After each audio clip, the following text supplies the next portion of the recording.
U-0001, How to make the Origami UFO alien head. Step 1. Start with a square piece of green paper.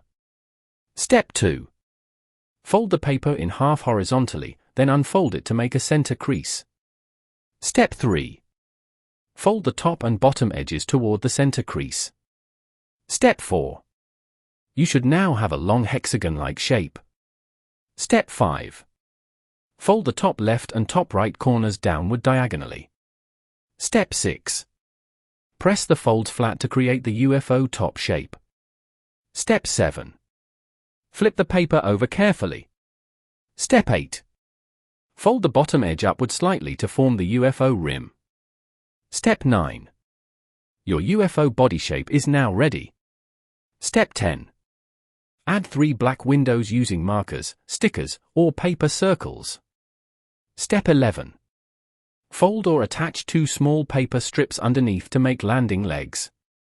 Step 12. Your cute origami UFO is complete.